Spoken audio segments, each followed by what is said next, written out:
Yes, karibu sana. Tuambie majina yako na umetoka wapi? Kwa majina naitwa Purity Muthoki kutoka Makueni, but kwa saa hii naishi Mlolongo. Purity, umezaliwa mko watoto wangapi? 3. But tuko 2 saa hii. Mmoja alipasa. Maisha huko ushago ilikuwa maisha gani? Maisha ya ushago mimi nitasema maisha ilikuwa sawa. Unajua tu kawaida ya wazazi wanapambana sana watoto wakule na masomo. So mimi nilikaa tu ushago vizuri, nikasomesha na mamangu. Nikamaliza shule, tukaanza kufanya kazi na mamangu. Alikuwa business woman, alikuwa na boutique. So nilikuwa nafanya kazi na yeye kwa hiyo boutique yake. Mpaka mamangu akakuja kutuacha. Alipass 2016. So kutoka 2016 tukashikilia hiyo kazi nikiwa na brother yangu. Kazi ikafika mahali ikaisha. Ilisha aje kazi? Sasa mimi ndo nilikuwa nafanya kazi na mamangu hapo. So vile mamangu alipass, nikaenda nikafunza brother yangu hiyo kazi juu yeye alikuwa anakaa Nairobi. So vile nenda nikamfunza kazi, mimi nikamuondokea. Sasa mimi sijui alimaliza kazi aje. Akarudi Nairobi. So mimi nilikuwa nakaa tu ushago tu. Mimi nikaona tu hiyo kazi vile inaendelea itanisaidia, nilikuwa nimeza. So mimi nikaamua kuacha mtoto wangu na bibi ya brother yangu. Huyu mtu wa kuzalisha umetoana naye wapi? Huyo mzee. Si ni ile tu ukiwa shule. Nilizaa tu nikiwa shule nikarudi. Okay. So alikuwa tu boyfriend tu. Si unajua ile tu utoto. Juangi mimba ya kwanza ukipata. So mimi vile niliona hii kazi haitatusaidia, nikatoka niende nikatafute kazi. Mimi nikapata kazi hoteli. Kaenda nikafanya hiyo 2017 nikapatana tu na customer hapo tu nikimuuzia. Kanitongoza, nikaingia box. Kaniambia nataka bibi. Mimi nikakubali tu kwa nini situation yangu. Haikuwa inaniruhusu tu nikaeka hivi. So mimi tukaongea, tukapendana 2017, hiyo tu 2017. Mimi nikaoleka. Na huyu mtu alikupeleka kwao? Alinipeleka. So kunipeleka mimi hakuwa ameniambia kama alikuanga ameoa na wakaachana. So vile nilienda huko ushago kwao, huyo bibi alikuwa ameoa, alikuwa karibu na kwao. Akasikia na majirani, si bwanako ameoa. Hakuamini, akajileta. Akakuja akaniambia, kumbe wewe ndo ulikuwa unanikulia. Sasa mimi nikamwambia, unaniuliza nini? Siuliza bwanako. Sasa nikauliza bwanangu, sasa hizi ni gani? Kaniambia achana na huyu. Hiyo ni kawaida ya wanawake, mkiachwa mnakuanga hivi. Mimi nikamwambia juu nilikuwa nimeamua kuja kukaa huku. Mimi sikai. Wewe turudi. Sisi tukarudi Nairobi. Akakuja akanifungulia kazi ya kibanda. Bwana anauza mboga. So mimi nikiuza mboga, customer wangu wengi walikuwa wanaume, hawakuwa wanawake. So alikuwa anashindwa mbona hii kibanda inajaa wanaume. Kaniuliza, mbona kila saa wanaume ndo wamejaa kwa hii kibanda? Mimi nikamjibu nikamwambia, mimi hiyo ni swali ngumu siwezi kukujibu, kwa sababu mimi siendeangi mtu kwa nyumba yake.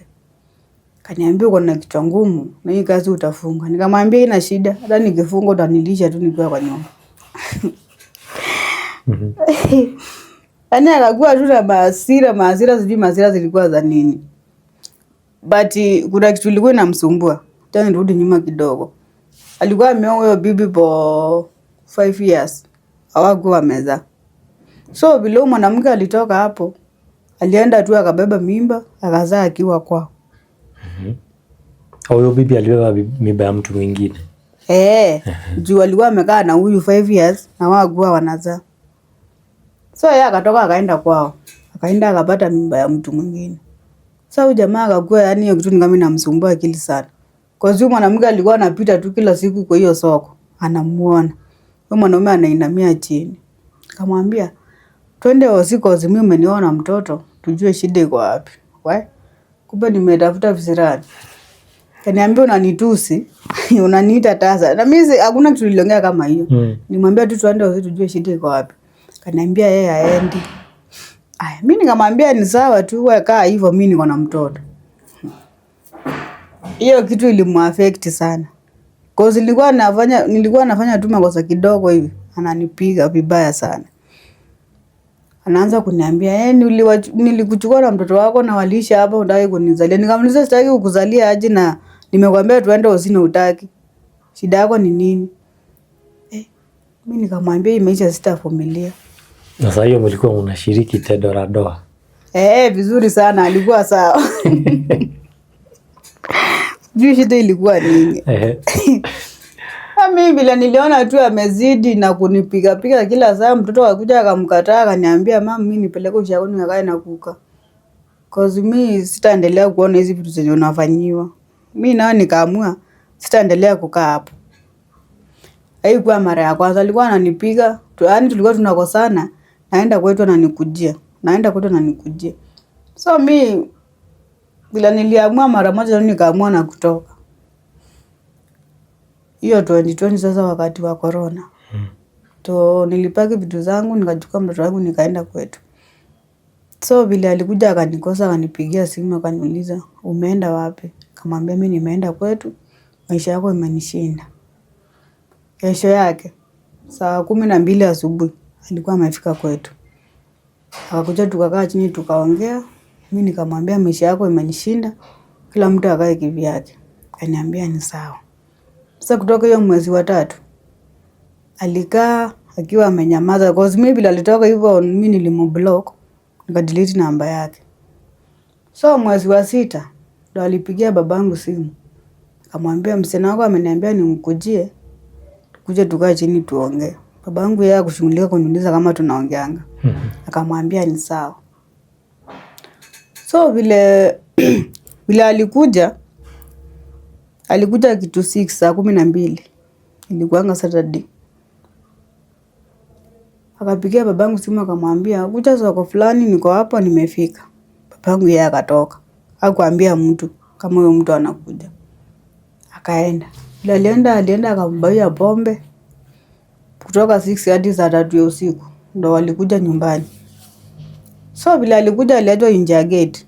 Babangu akakuja akaniita akaniambia, "Bwanako amekuja anataka muongee."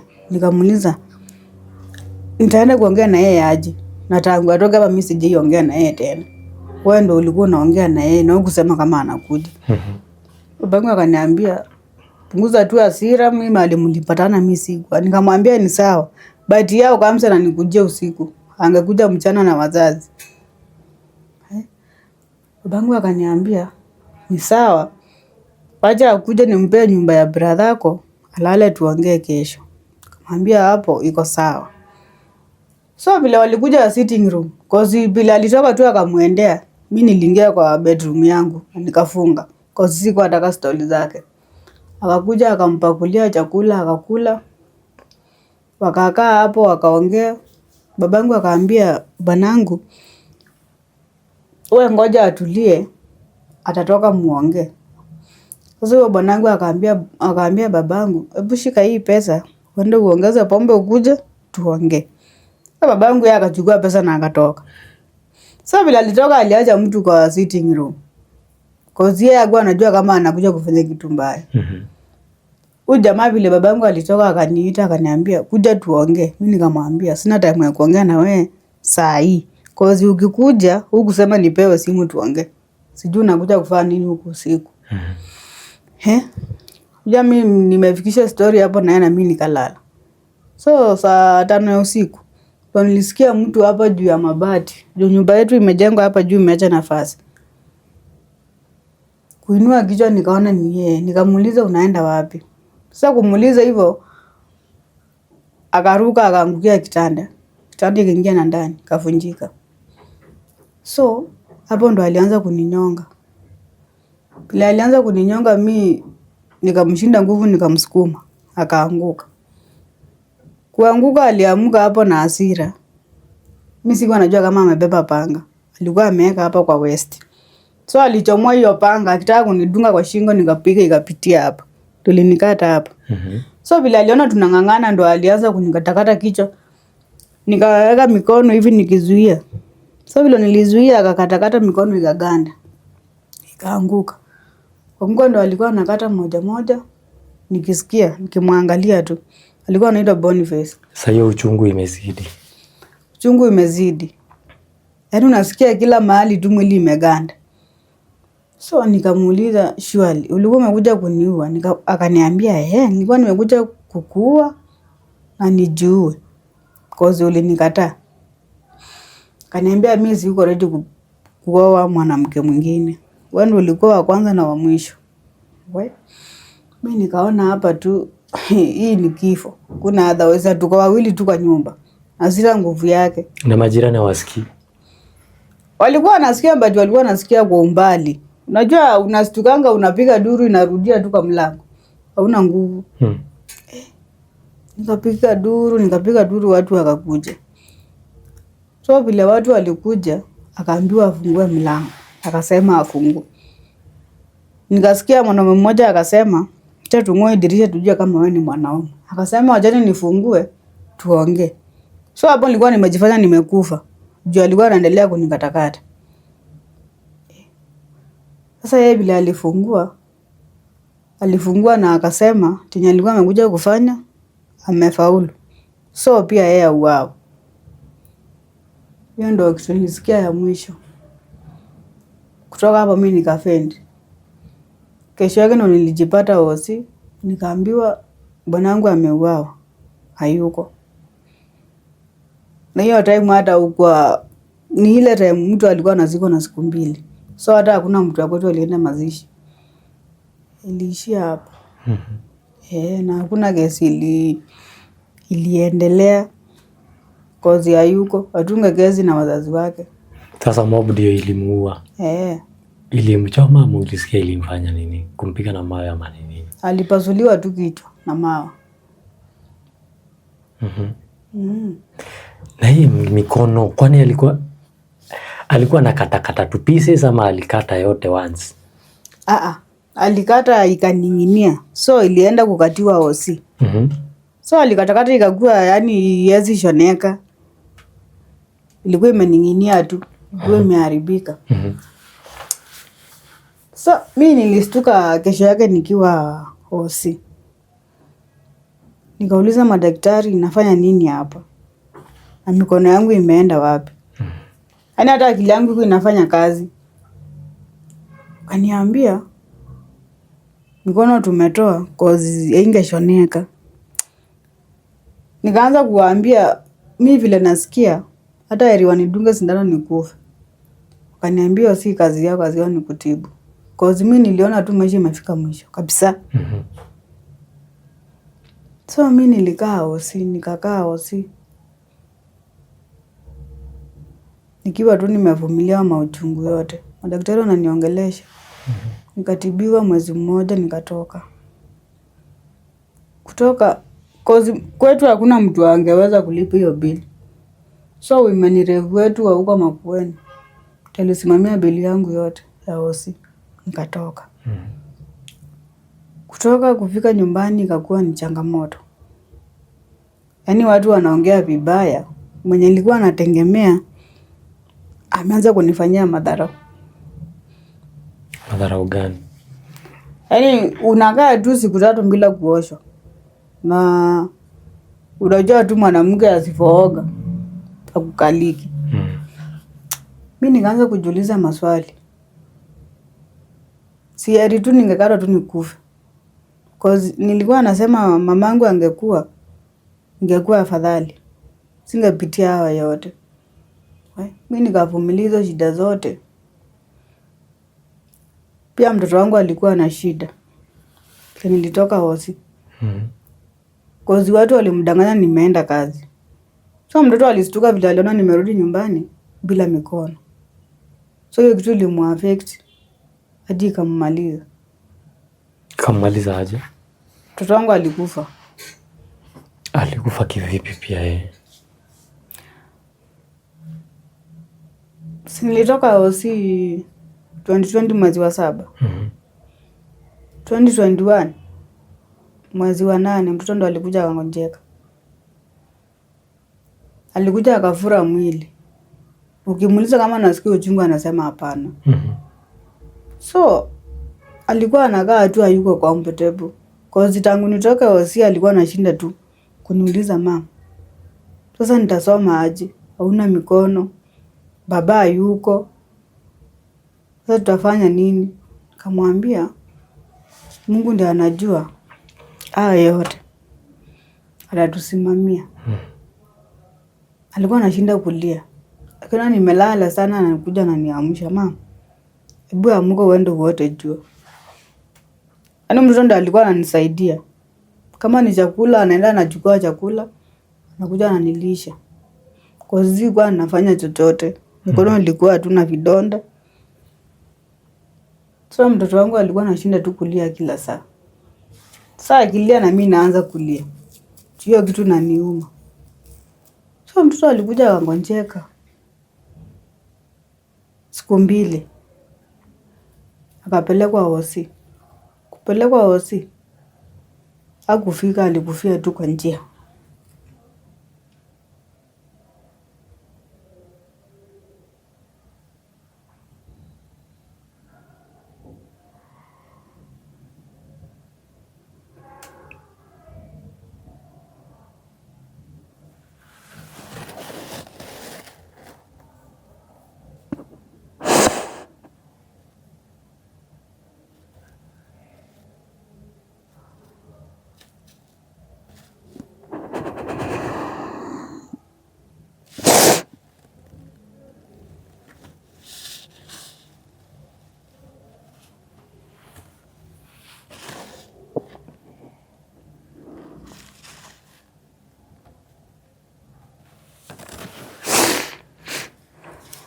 Sasa maisha ilikukalia aje?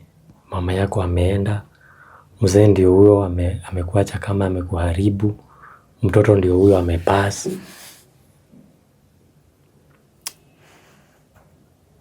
Mimi maisha ilinikalia. Nikaona tu maisha imefika mwisho.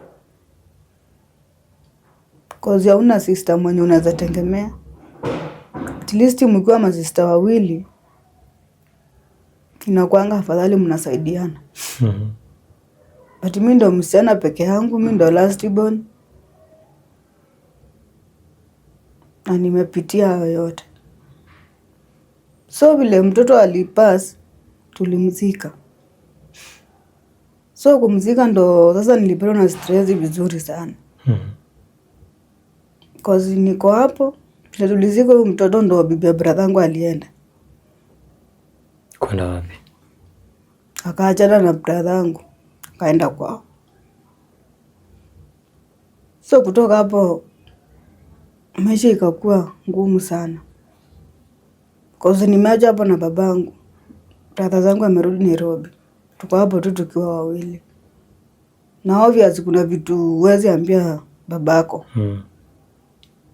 Mimi nikakaa hapo. Nikaona tu nijitoa tu niende. Cause tulikuwa tunakaa tu bado Mlolongo. Mimi nikangojea babangu alienda tukiwa Sunday akaenda kufunga ng'ombe. Mimi nikachukua nguo nikaweka kwa bag, nikatoka nikaenda. Mimi nikitoka nyumbani nilikuwa naenda kujiwa. Naenda kujirusha tu kwa barabara huko Mlolongo. Kabla nilifika hapo kwa flyover, nikasimama tu wanawa nikifikiria. Nikasema hakuna haja. Mungu alikuwa na sababu kama sikukufa. Nikapigia best yangu, tulikuwa tunakaa na yeye. Kamwambia niko Mlolongo. Akaniuliza Mlolongo wapi, nikamwambia. Akanikujia. So vile alikuja mimi nikamwambia mimi sina mahali pa kuenda. nimetoka nyumbani nikikuja kujiua. Kaniambia tuende kwake. Kaenda. Tukakaa mwezi mmoja. Kwa mwezi mmoja akakuja akapewa transfer ya job. Aende Mombasa.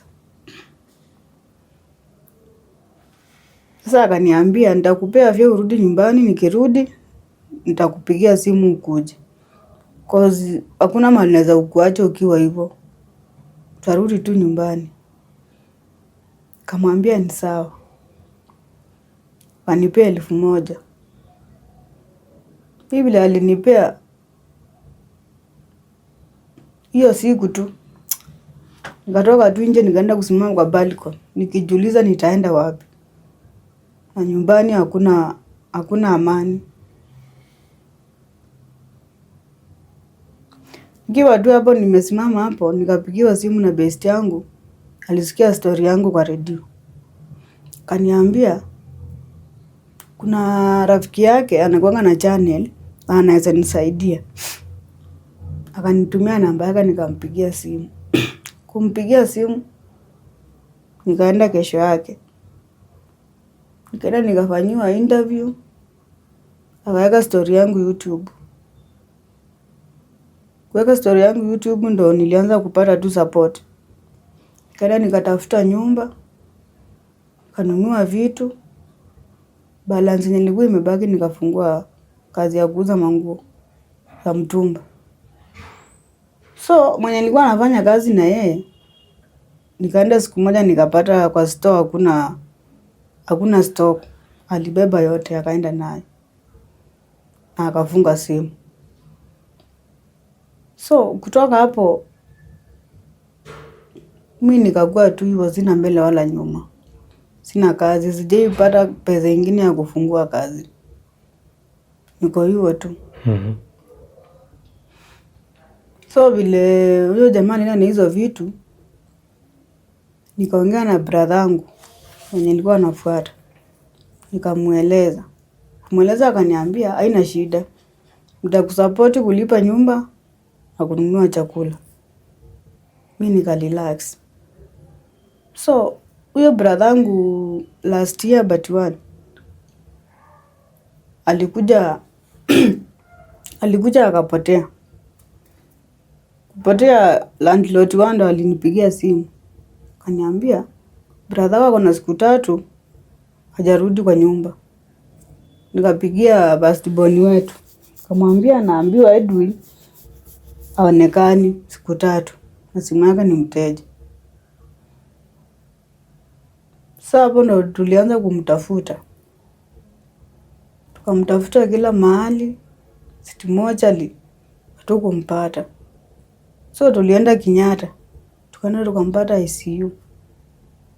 Akiwa amewekwa machine. Ana breathe tu na machine. Anakula na pipes. Haongei hata. Alikuwa ameumizwa sana, alipigwa na wakora akitoka kazi. So brother yangu alilazwa hapo. Akitibiwa.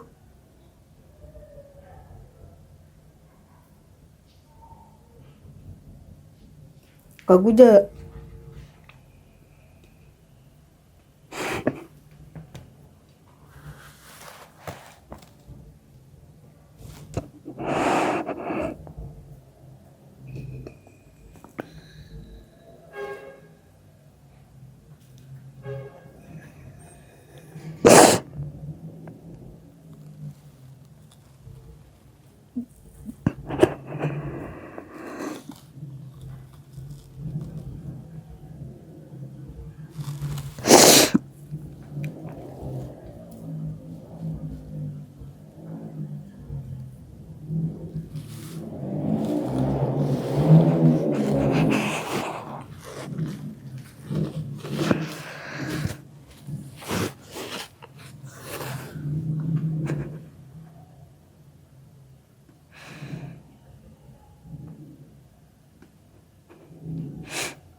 brother yangu alikuja akatuacha.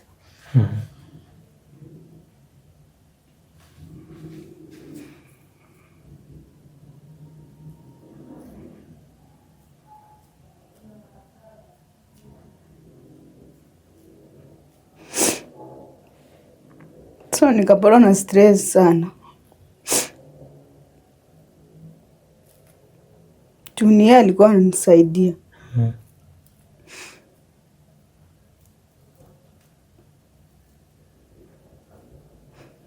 So vile bradhangu alipass, tulimzika. Kumzika juu alikuwa na mtoto mmoja kijana na walikuwa wameachana na bibi yake. Akapeleka mtoto nyumbani. So vile mtoto alipelekwa nyumbani, after kumzika mimi nilichukua mtoto wake, nikaanza kukaa na yeye. Kozi babangu alikuwa tu anaacha mtoto nyumbani anaenda. Nilipigiwa simu na jirani. Kaniambia tukuje tuchukue mtoto. Kozi anatezekea hapo nyumbani. Mimi nikaenda nikamchukua nikaanza kukaa na yeye. Nikamuingiza shule. Mahali nilimpeleka shule nilienda nikaeleza huyo mwalimu vile tu maisha yenye tumepitia. Akachukua mtoto akaingia shule. Kozi nilimpeleka shule yenye mtoto wangu alikuwa anasomea. Alikuwa ananijua, nilikuwa mzazi wao. So sisi tunakaa tu hatuna kazi. Tunategemea tu watu. Pale kwa baba yako, mahali alitoka kwa nyumba ndio mzee sasa aanze kukatakata. Hakuna kitu yoyote alikuja kukuambia baadaye? Babangu? Babangu alikuja akaniambia kama ninaona alinikosea, nimsamehe kozi yeye hakuwa anajua kama huyu mtu anakuja na hiyo nia. Na saa hii kazi unawezanga kufanya aje na hiyo situation yako? Mimi hakuna kazi nafanya. Kupika na vitu za nyumba uanga unajifanyia aje ama kunaendanga aje? Kuna best yangu mwenye anakuja kunifanyia hizo kazi.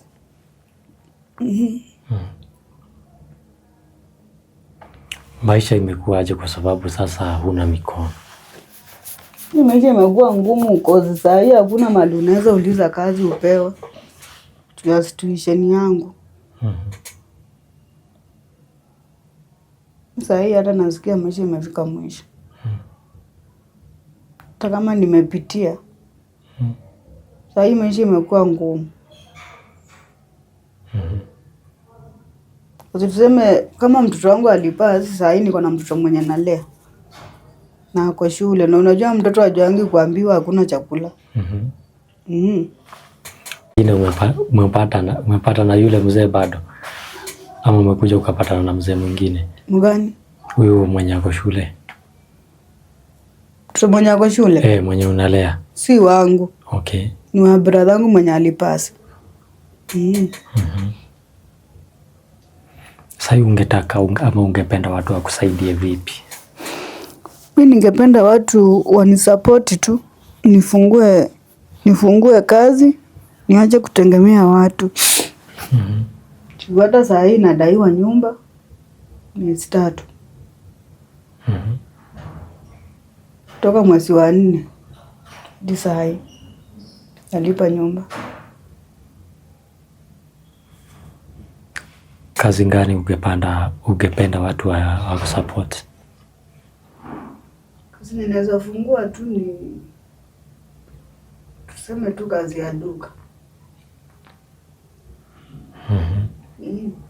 Unaweza patia watu namba yako? Namba yangu ni 0748 22 20 53. Utarudia tena 0748 22 20 53. Talenda Purity Makao.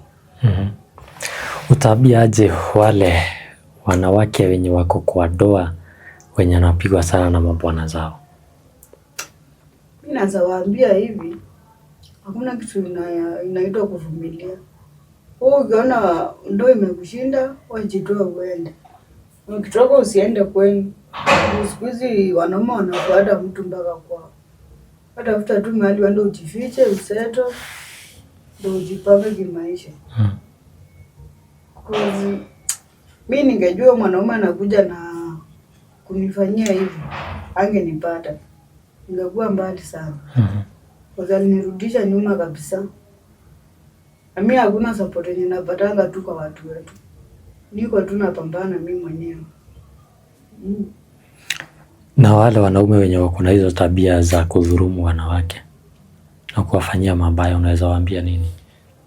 Mimi naweza waambia fanyia mtu, kuua mtu ama kumkatakata, hiyo sio solution. Mtu akikushinda tu mrudishe kwao. Na watana na maisha yake. Ni message gani uko nayo kwa serikali kuhusu hii kitu inaitwa gender based violence ama kudhulumiwa kwa wanawake?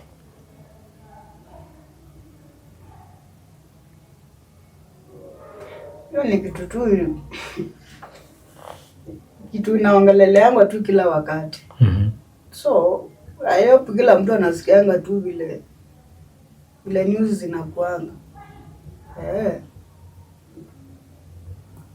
Ni message gani uko nayo kwa mwenye alikulipia bili ya hosi? Nilisema ni asante sana. Cause hata mazishi ya mtoto wangu ndiye alisimamia. Manirefu wetu. Anaweza mkumbusha, aliniambia nikipona atanitafutia mikono. So namkumbusha tu hiyo kitu yenye aliongea anishughulikie. Ushajaribu kumfikia tena? Nimejaribu kwenda kwa ofisi mara kadhaa. So ukienda si yeye unapatanga wafanyikazi wake. Wanakuambia watamwambia. So sijui kunaendanga aje. Sasa swali ya mwisho. Unawezanga kuoga aje? Mimi naoganga tu vizuri sana. Sasa unashika aje, kwa sababu hapa hakuna hizi vidole. Unashikanga vitu. Unashika hivi unakuwa na kitu kubwa ya kujizungua. Kama ni kujikamua unatumia shawa. Ndio nauliza sasa, kuhold kitu hivi ama kushikilia kitu, utaweza aje kushikilia na hiyo mikono? Nashikanga vizuri sana maji. Mimi ndo najiosha na jivarisha vizuri sana. Tunaona natumia simu. Ikiwa hivyo. Message yako ya mwisho kwa mwenye anakutazama?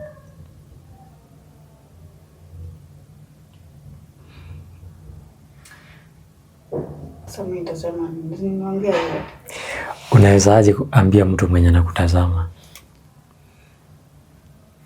Tazamaji, naweza waambia hivi. Saa hii maisha imekuwa ngumu. Wanaume wako na visirani za kulea. So, ukiona mtu ameanza kuchange, wewe jitoe tu mapema, cause ujui chenye amepanga. Ujui chenye amepanga kukufanyia. Wewe jiondoe na ubebe watoto wako kama uko na watoto. Mimi nasawaambia.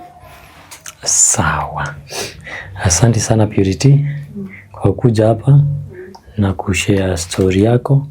I hope watu watakuja through at least wa kusupport na hiyo kazi umesema unaweza taka kufanya ama kuweka.